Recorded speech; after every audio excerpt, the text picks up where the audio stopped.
일 하나님 나라 화요 모임 마가복음 38강을 시작하도록 하겠습니다. 오늘 본문은 마가복음 7장 31절부터 37절인데요. 이게 유일하게 마가복음에만 있어요. 왜 마가복음에만 이 말씀이 있을까? 왜 마태는 이 말씀을 갖다 쓰지 않았을까? 누가는 왜 이거를 신경 쓰지 않았을까? 네, 되씹고 곱씹으면서 아주 제게 얼마나 큰 복이 됐는지 모르겠어요. 저희 집에 인근에서 더 이상 기를 마음이 없다고 가져가라 그래서 화분 2개를 이제 작년에 가져왔는데 저희 집에는 사실 식물을 안 길러요. 왜냐하면 집사람이나 저나 식물을 기를 줄을 몰라서 거의 죽이니까 다시는 식물을 기르고 말자. 그러면 사람이나 잘 기르자. 그러고 이제 포기했다가 어느 분이 이제 화분 2개를 버린다 그래서 제가 받아다가 어느 날 이제 비가 오길래 이게 뭐 빗물을 좀 맞춰야겠다고 아파트 입구에 딱 갖다 놨더니 2개 화분 중에서 난 화분은 또 누가 집어가 버리고 진짜 꽃을 피우지 못하는 이름을 몇 번 들어도 내 기억을 못 하는데 꽃은 없고 그 이파리만 번져가는 이런 식물인데 이제 집에서 기르기 시작을 했어요. 기르다가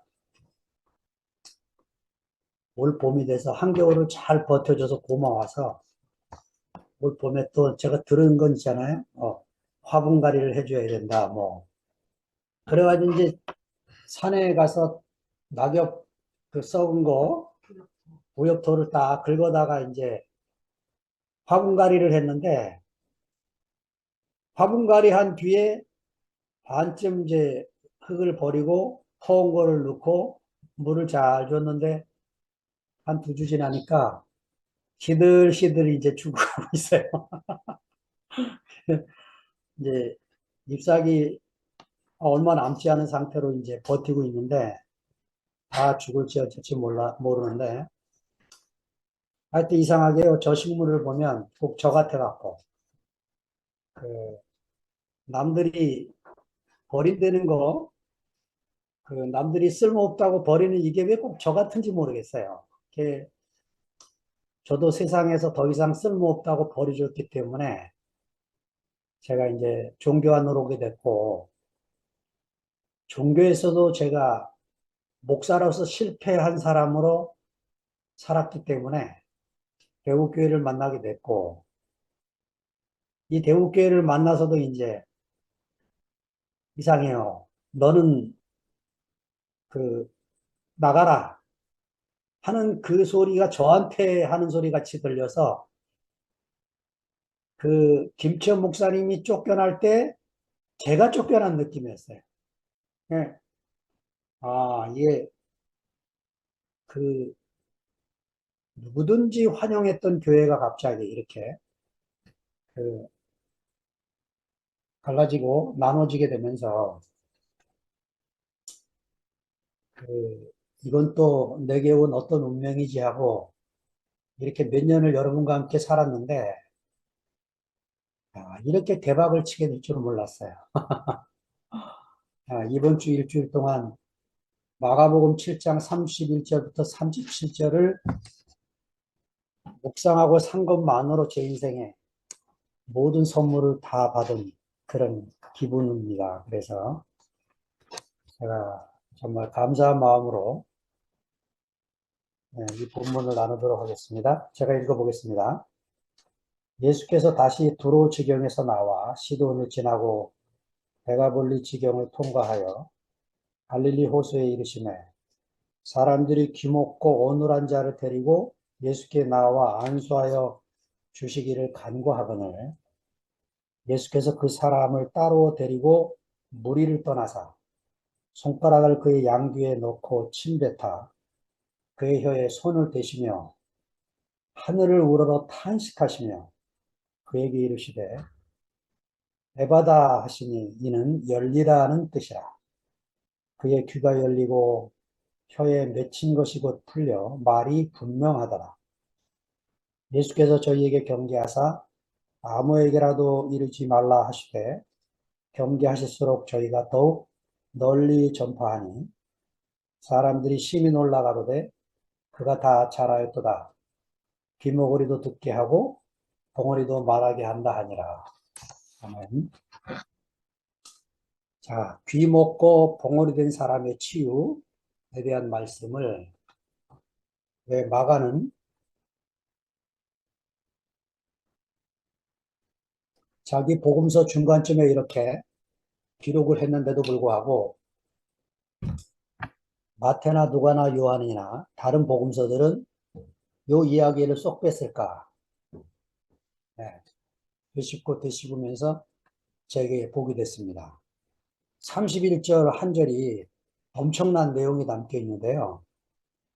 예수께서 다시 두로 지경에서 나와 시돈을 지나고 데가볼리 지경을 통과하여 갈릴리 호수에 이르니 지금 장소의 이름이 4개밖에 안 나왔는데 제가 그래서 이제 이 은둔사역 지도를 올려드렸어요. 그 지도를 보시면 가버나움 1번부터 시작해서 왼쪽으로 돕니다. 해변가 도로를 지나서 수로보니게죠. 우리 지난주에 수로보니게 지방의 여인을 만났습니다. 그리고 시돈을 지나서 그 다음에 데가볼리 지경이요. 지금 지도는 뭐 고속도로 가듯이 이렇게 직선으로 그려져 있는데 사실은 그렇지가 않습니다. 다음 주부터 8장을 들어가는데 8장을 가보면 데가볼리 10개 도시를 지나서 달마두다로 넘어갔다가 갈릴리 바다를 5번을 지나서 6번 베세다로 가서 저 꼭대기 가이사라 빌립보로 올라갔다가 다시 내려와서 변화산에서 구장 변화산에서 다시 가버나움으로 오는 이 엄청난 이야기를 7, 8장에 지금 담고 있기 때문에 그 왜 이렇게 마가가 쓰고 있는지에 대한 질문을 하지 않을 수 없는 그런 상황이 되는 거죠. 자, 마가 공동체는 마태와 누가 공동체와 달리 이렇게 안정적인 공동체가 아니었어요. 아무리 봐도 그렇게 보입니다.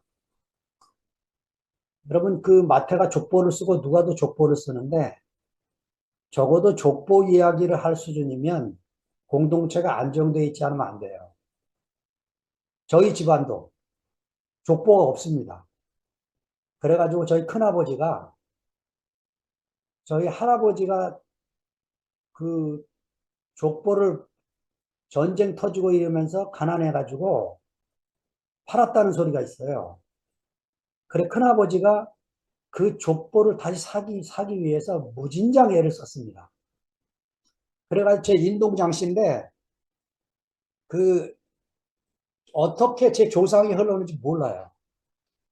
그런 가난하고 편안하지 못한 집안에서 살았는데 적어도 마태 누가는 그런 상황이 아니었던 것 같아요.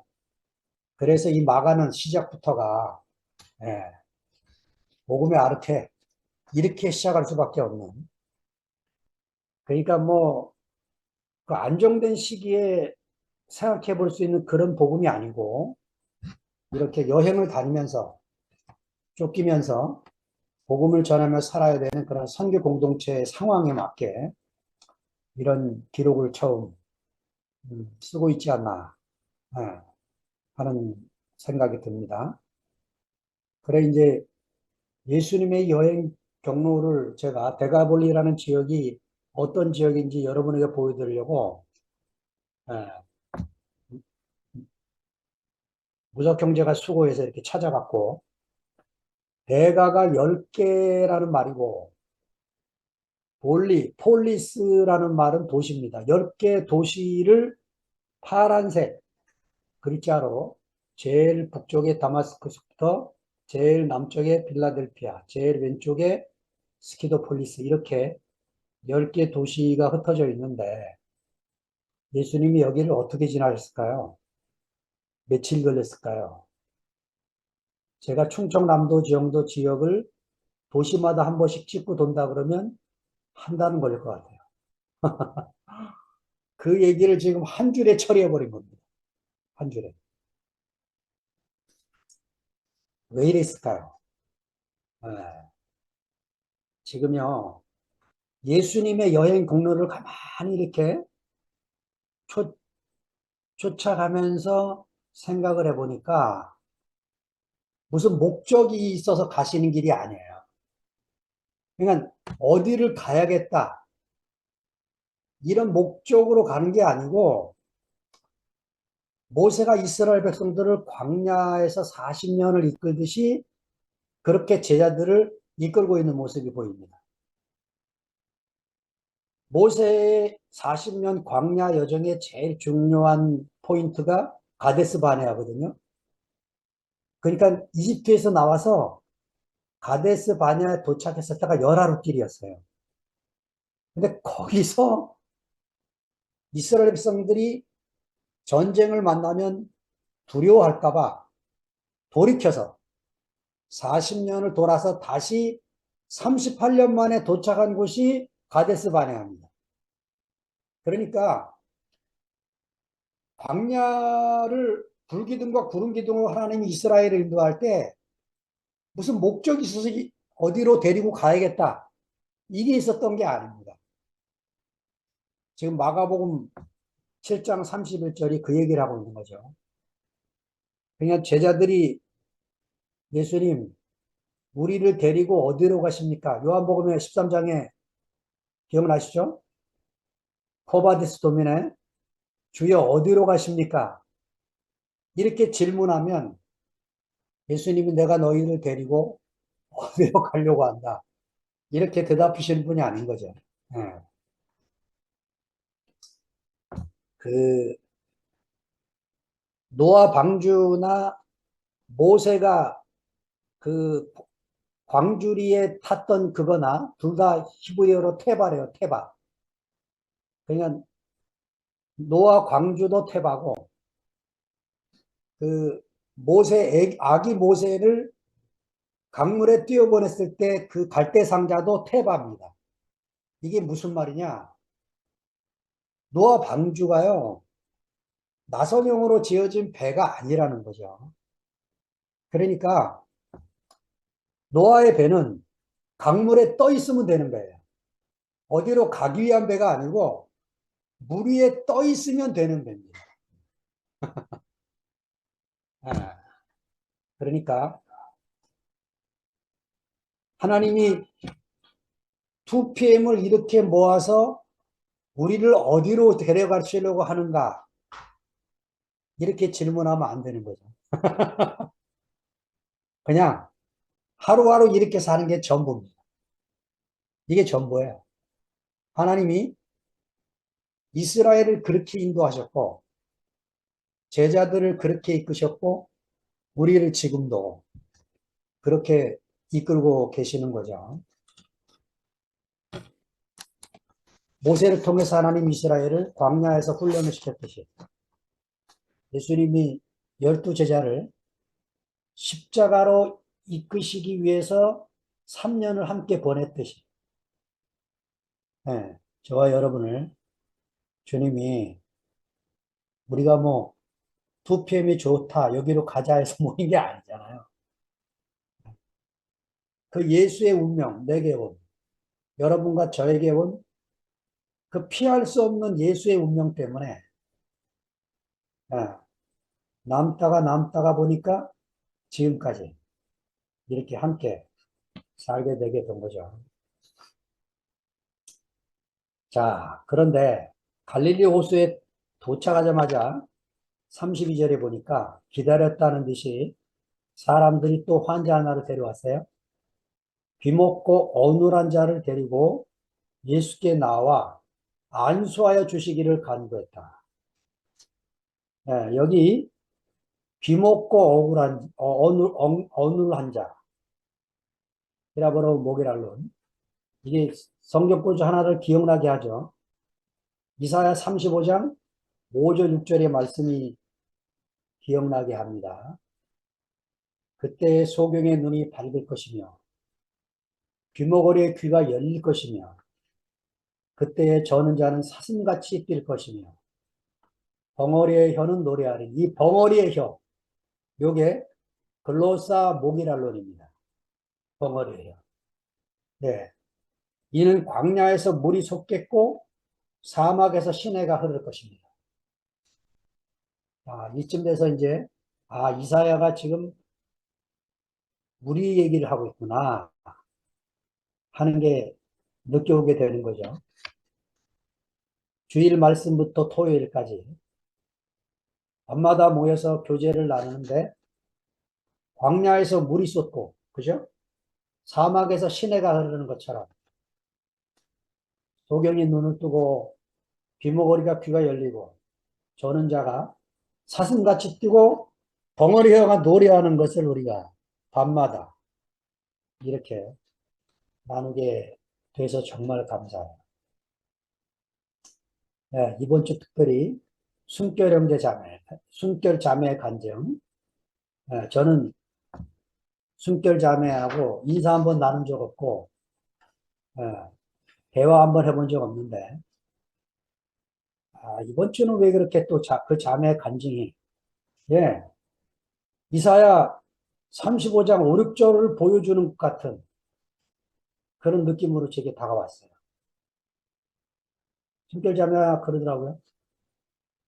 제가 변했어요. 전에 그 사람이 아닙니다. 딴 사람이 됐어요. 이거 그냥 들으면 변하긴 뭘 변해.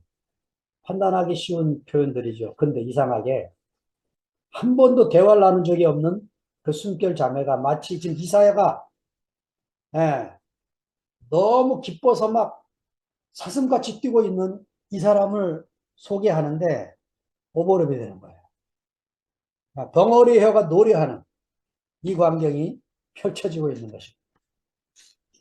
예, 그 하나님이 우리를 이렇게 기다리셔서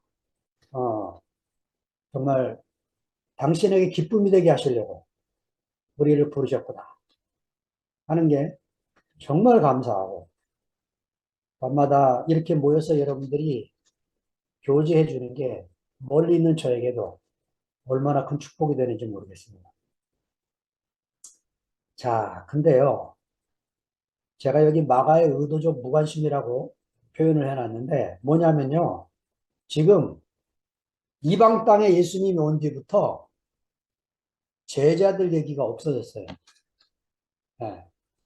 그러니까 언제 제자들이 등장하냐면 마가복음 3장 13절부터 12제자 명단이 등장하면서부터 7장 23절까지가 제자들이 계속 예수님 따라 나옵니다. 그런데 7장 24절 수로보니게 여인이 등장한 뒤부터 오늘 본문까지 제자 이야기가 한마디도 없어요. 네. 본문 자체에서 사라졌어요. 제자들이. 마가가 의도적으로 제자 이야기를 빼버립니다.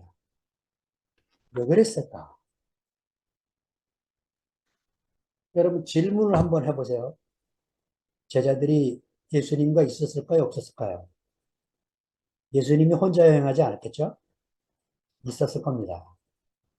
근데 왜 마가는 의도적으로 제자를 지워버렸을까요? 이 지금 귀머거리요 벙어리가 된 이 사람 안으로 열둘이 들어가 버려요. 예.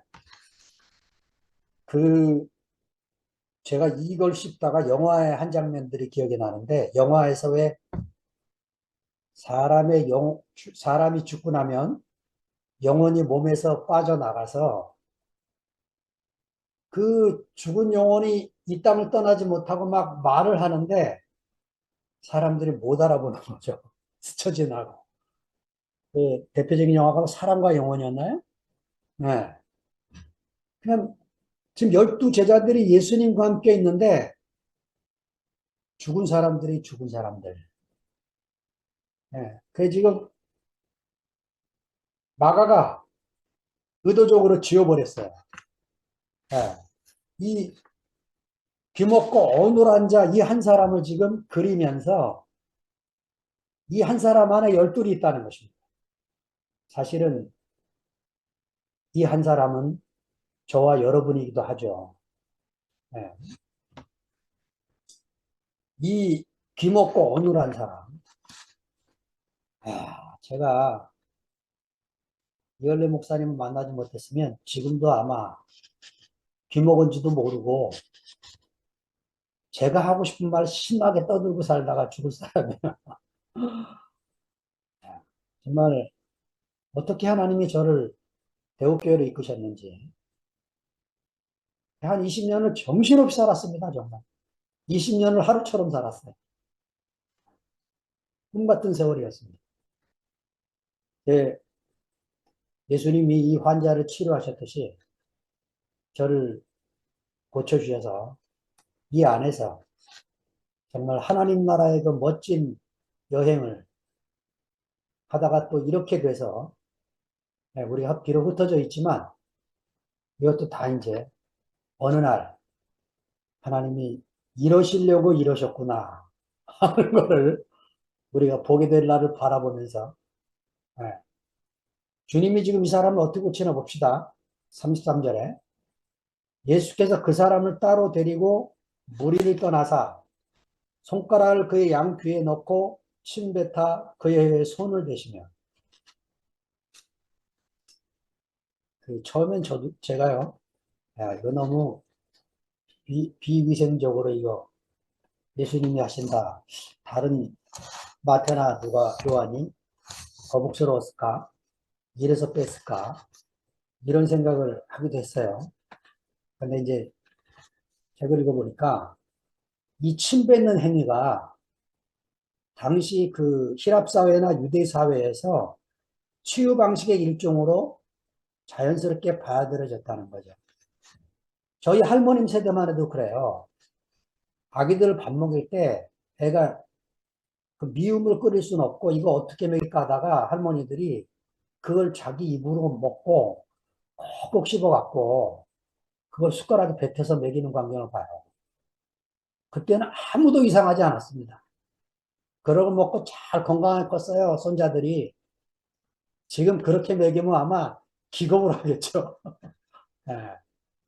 이 환자를 예수님이 치료할 때 막힌 귀를 뚫기 위해서 벙어리 된 혀를 노래하게 하기 위해서 이 어눌한 혀를 제대로 기능을 발휘하도록 하기 위해서 이런 행위로 지금 고치는데 제가 의문을 가졌던 것은 따로 데리고 무리를 떠났다는 거예요. 여기서 제가 이제 되짚고 되짚다가 아하 제자들을 무리와 구별시켰던 예수님이 요 한 사람을 구별시키는 이유가 이거구나 하고 이제 발견하게 된 거죠. 무리와 열두를 예수님이 늘 구분시켰습니다. 마가가. 예. 이 환자를, 이 무리 중에 몇 사람이 이 환자를 데리고 온 거거든요. 그런데 예수님이 이 무리들과 이 환자를 구분시키는 거죠. 따로 데리고 가서 손가락을 귀에 넣고 자기 침을 그 혀에 대면서 뭐라고 선언을 하시느냐? 에파다. 이렇게 선언을 하시는 거죠. 하늘을 우러러 탄식하시며 그에게 이르시되 에바다 하시니 이는 열리라는 뜻이다. 왜 탄식을 하실까요? 하늘을 우러러 왜 탄식을 하실까요? 예수님이 6장 41절에는 광야에서 5천 명을 먹이실 때 하늘을 우러러 축사하셨습니다. 탄식하신 게 아니고. 그런데 여기서는 탄식을 하시는 거죠. 탄식을. 왜 탄식하십니까? 어딜 가나 오클로스, 민중을 만나는데 그 고통받는 현실. 예. 아무도 그들을 돌보는 사람이 없어요. 아무도 그들 편에 있는 사람이 없습니다. 아무도 그들의 마음을 어루만져 주는 사람이 없어요. 예. 그런데 제자들도 지금 예수님을 따라가면서 똑같은 이제 8장부터 아주 재밌는 일이 벌어지는데 그런 수준의 제자들, 너무너무 답답한 제자들. 예수님이 하늘을 울어서 탄식할 수밖에 없는 그런 상태인 거죠. 예. 이 에바다, 에파타죠. 에파타. 열려라는 말인데 사실은 마가의 청중은요. 아람어에 익숙한 사람들입니다. 히라보 잘 몰라요. 이거를 마가가 글로 쓰면서 실제 현장감을 살리기 위해서 청중들에게 익숙한 아람어를 쓰고 다시 그리스어로 번역을 한 겁니다. 왜냐? 당시 성서는요, 낭독 문서예요. 지금은 우리가 읽는 문서가 됐는데, 성서가. 이 예수님이 살고 있던 시대에, 예, 어느 정도까지? 아마, 누가복음까지? 예, 그들이 회당에서 쫓겨나기 전까지. 회당에서 쫓겨난 뒤에도 얼마 동안 자기들끼리 모여서도, 왜냐? 히라보를 알고 있는 사람들이 교회 안에 많지 않았기 때문에 히라보를 아는 사람들이 마가복음을 낭독을 했을 거예요. 낭독을. 네. 그래서 아람어로 그들이 듣고 이 얘기를 나눴을 텐데 제가 이제 이거를 생각하다가 이조시대의 전기수라는 사람들이 떠올랐습니다. 네. 이 조선 후기에 소설을 직업적, 그게 직업인 사람이에요. 소설을 읽어주는 사람, 낭독해주는 사람. 그런데 얼마나 인기가 좋았는지 몰라요. 그 양반들도 소설을 읽기 시작했어요. 그런데 조선 민중들은 한자를 모르니까 중국 소설을 못 읽으니까 세종대왕이 한글을 배포한 뒤부터 한글 소설이 나오기 시작을 했어요. 그래가지고 책 대여점이 생깁니다. 새책점이라고 그래요. 새책점이라는 이 책 대여점이 생겨서 지금으로 말하면 뭐 도서관 형식이죠. 작은 책방, 만화방 이런 대여 책방이 생겨서 여기서 책을 빌려다가 이 전기수들이 동네마다 어기에 읽어줍니다. 기록에 의하면 뭐 청계천에서 오늘 모입니다 하고 사람들이 광고하면 일주일 중에 수요일은 청계천, 월요일은 청량리 이렇게 서울 근교 장안에 전기수가 요일마다 가는 곳을 정해서 요일마다 그곳에 모이는 거예요. 기록에 의하면 그 영조와 달리 정조는요, 이 소설 읽는 걸 너무너무 싫어했대요.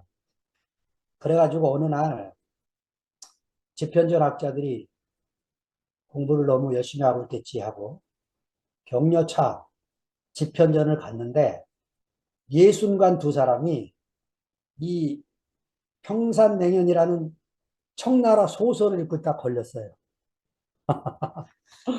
그래가지고 소설 읽은 죄로 두 사람을 파직을 해버립니다.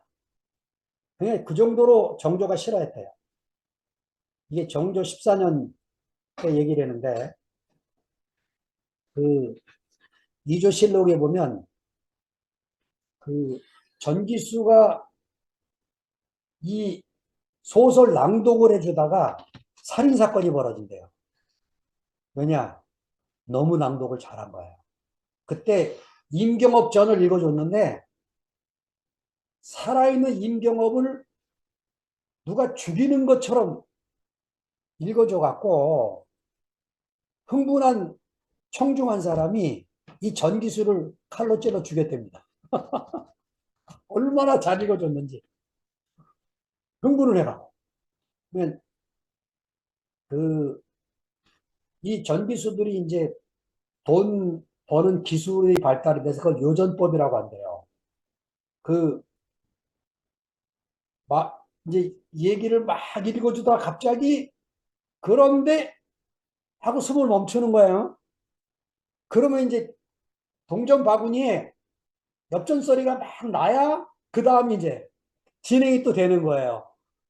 그래가지고 이제 마지막 번에는 자기가 그날 벌어들일 수준만큼 동전이 쌓여야 진행되도록 그렇게 요 방법이 요전법이랍니다. 동전에 들어와야 이제 짜잔하고 그 다음에 이제 나가는.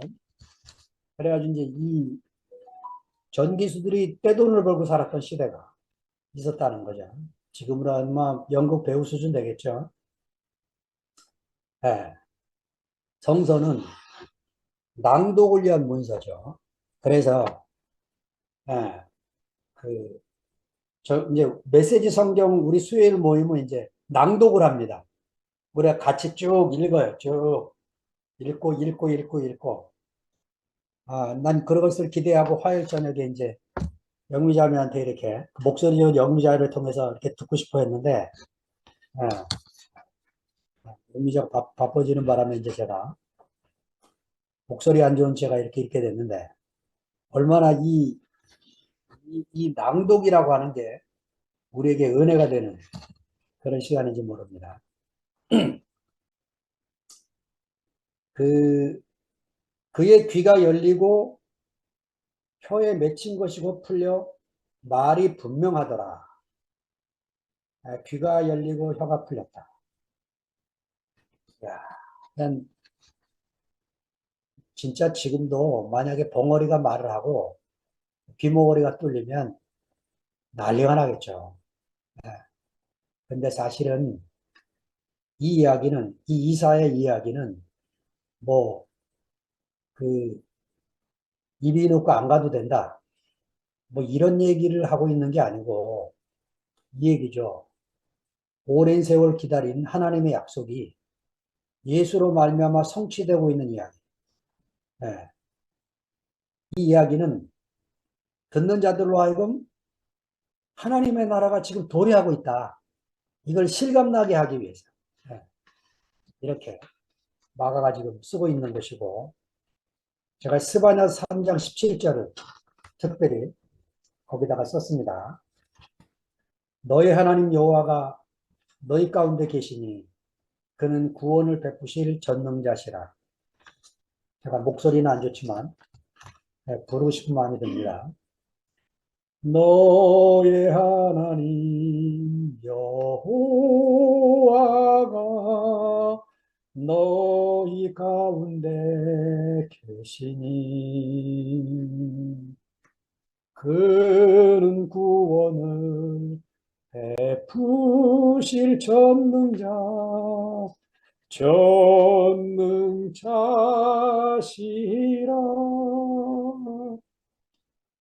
그가 너로 인하여 기쁨을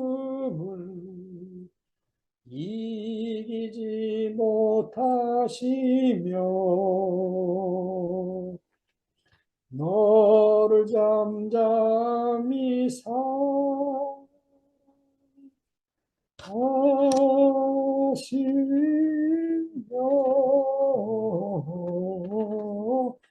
즐거이 부르며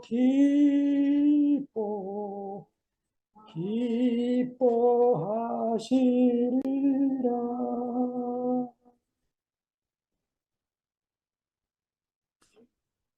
여러분, 누가 나 때문에 기쁨을 이기지 못한다.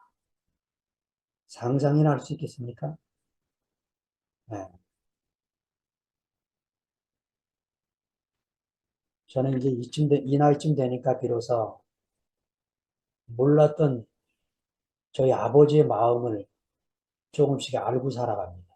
한 번도 자식을 향해서 사랑한다는 말을 쑥스러워서 한 번도 못하고 돌아가신 아버지.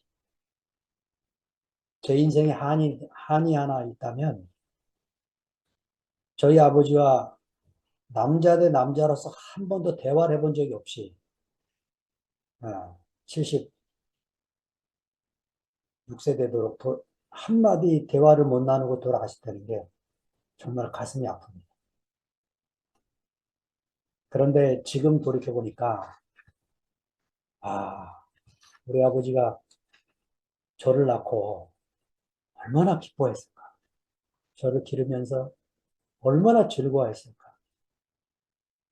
제가 연세대학원에서 석사학위를 받는데 우리 아버지가 그러시더라고요. 박사 코스를 해라. 내가 도와줄 테니. 근데 저희 아버지 돈 없는 거 알거든요. 결국 못했어요. 자식이 둘이나 있는 제가 아버지 백 믿고 어떻게 공부를 합니까? 예, 정말 그 아버지의 마음을 모르고 죽을 뻔한 인생인데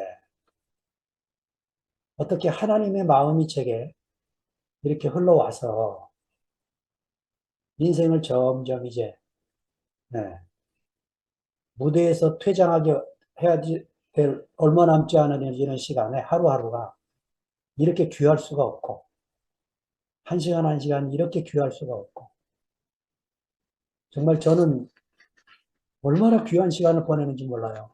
제가 젊었을 때 이렇게 귀한 줄 알았으면 쓸데없는 시간 많이 보내지 않았을 텐데 이게 이제 철이 들고 인생 내리막길을 가다 보니까 제가 성서를 더 열심히 읽고 묵상하고 되씹지 않으면 우리 형제들에게 내가 아는 것밖에는 전할 수 없기 때문에 내가 더 깊이 새기고 새겨서 우리 형제들에게 하나님의 마음이 내게 온 이 마음이 조금이라도 흘러가기를 정말 간절히 바라는 마음으로 네, 여러분과 함께 이런 시간을 갖습니다.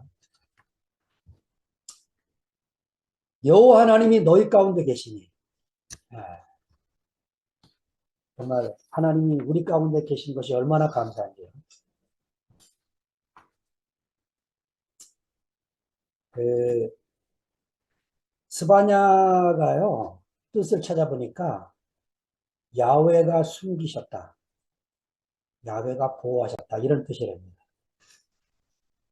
예, 아이고 어떻게 내가 스바냐 운명과 똑같은 거 시간이 많지 않아서 제가 스바냐를 설명을 못 하겠는데 다음 기회에 한번 스바냐를 제대로 말하고 싶고요. 하나님이 숨기셔서 스바냐 3장밖에는 스바냐 이야기가 없어요. 네. 11개 역대기 안에 예레미야, 이사야, 하다못해 여선지자 훌다라는 사람의 이름도 나와요. 근데 훌다는 이렇게 예언한 책이 없습니다. 짤막한 예언밖에 없어요. 그런데 이렇게 3장짜리 스바냐는 11개 역대기 한자도 안 나와요. 이름이 스바냐기 때문에. 하나님이 감추셨습니다. 네.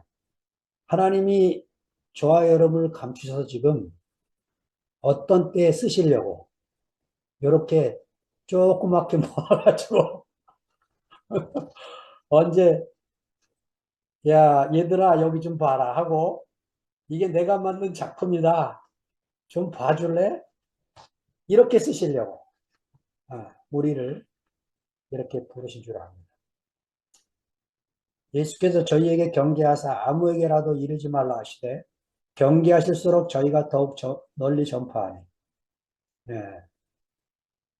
왜 경계하셨을까요? 병 고치는 것이 예수님 목적이 아니기 때문에 그렇죠.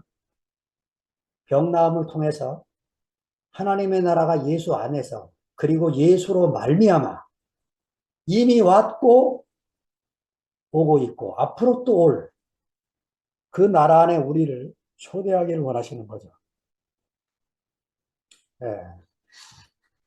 제가 지난 주일날 홍성에서 처음으로 시편 9편 말씀을 나눴어요. 제가 목사가 된 지 40년이 넘었는데 처음으로 그 설교를 했습니다. 이야, 감동이었어요. 그럼 9편 한번 읽어보시기 바라고, 마지막 절에 이렇게 끝납니다. 열방으로 여호와여, 기도가 이거예요. 여호와여, 열방으로 사람이 인생임을 알게 하소서. 자기가 인생인 걸 모르는 사람 있을까요? 그런데 이 시편 9편 20절 마지막 절에 인생이라는 말은 그런 인생이 아니죠. 부서지고 부서지고 깨지고 깨져서. 예, 세인트 루이스의 영미가 말했던 깨지고 깨진 그 그릇도 필요해서, 예, 악교로 잇고 이어서 거기다 금붙이로 연결한, 예, 부서진 그릇, 다 깨진 항아리, 예, 그거라도 없으면 안 되기 때문에 뚜껑을 철사로 얼기설기 열어서 그 뚜껑이 필요했으는 하나님. 제가 그런 사람이라고 생각이 듭니다. 하나님 나라는 멋진 사람들이 필요한 게 아니고, 예, 잘생기고 뭐, 아, 이 사람을 보라, 이런 게 필요한 게 아니고, 다 부서졌는데 자랑할 게 예수밖에 없고 자기 인생에 내놓을 건 그리스도밖에 없어서 자랑할 건 형제들밖에 없어서, 예, 형제들만 자랑하고 우리 주님만 자랑하고 살게 돼. 예, 이 인생을 나타나시기 위해서 말씀하시는 거죠. 사람들이 심히 놀라 가로되 그가 다 잘하였도다. 귀머거리도 듣게 하고 봉어리도 말하게 한다 아니야. 사람들이 심히 놀랐다. 마가복음에 놀랐다는 말이 굉장히 많이 나옵니다. 여기 쓴 이 놀란 말은 퀴페르페리소스. 퀴페르는 오버, 영어로 오버. 그러니까 사람이 측량할 수 있는 범위를 넘어섰다. 그러니까 우리가 기대치를 넘어선 거. 이거를 이제 히라버로 이렇게 표현하는데 고린도후서 7장 4절에도 이런 말이 나옵니다. 환난 가운데서 너희로 인해서 바울이 기쁨이 넘친다. 이 넘친다 할 때 같은 단어예요. 이렇게. 그러니까 하나님의 능력이 표현되고 하나님의 생명이 나타날 때 우리가 막 소름 끼치도록 놀라는. 네, 선미자매가 지난주에 열쇠를 처음에는 한철 형제가 자다 도망가면 안 되니까 큰 자물통을 사다가 나중에는 조그만 자물통을 자기가 갇히는 느낌 때문에 그러더니 되게 크게 들렸던 거는 한철이 동생인가요? 그 형제를 향해서 엄마 마음이 자기가 있는 것을 고백을 하는데 정말 신기했습니다. 사람 안에 하나님이 자기 성품을 심으시려고 하시는 광경을 볼 때마다 아, 정말 우리가 놀라지 않을 수가 없는 거죠. 여기 수르버릭의 여인이 예수님을 칭찬할 때 그랬죠. 주여 올소이다마는 이렇게 칭찬했듯이 여기 무리들도 그가 다 잘하였다 이렇게 칭찬을 합니다. 그런데 예, 그 말은 하나님의 나라의 임하심은 보지 못하고, 예, 그냥 육신의 귀가 열리고 벙어리가 말을 했다는 이 사실만으로만 좋아. 예, 그래서 오히려 여전히 하나님 나라를 보지 못하고, 예, 귀가 막혀서 듣지를 못하고 벙어리 혀가 열리지를 못해서 하나님 말씀을 하나님 나라를 전파하지 못하는, 교회 생활은 몇 년이 됐냐가 중요한 게 아니죠. 네. 우리 홍성교회도 옹알이 하는 자매가 하나 있어요. 옹알이. 교회 온 지 수년, 벌써 몇 년이야. 제 막내 여동생입니다. 옹알이에요, 옹알이. 지금도. 근데 그 옹알이도 하나님이 기뻐하시는 거예요. 그러니까 그 정규재 시인입니까? 옹알이라는 시, 썼던, 예. 천사가 우리 집에 왔는데 옹알이가 시작되자마자 우리 집안의 인생 모든 게 다 해결됐다. 예. 옹알이를 들을 줄 아는 엄마 마음이죠. 할머니 마음. 예. 무슨 말 하는지 다 들을 줄 아는 이 귀. 이게 옹알이. 하나님이 얼마나 옹알이 소리를 듣고 즐거워하실까요? 예. 교회는 그런 곳입니다. 예.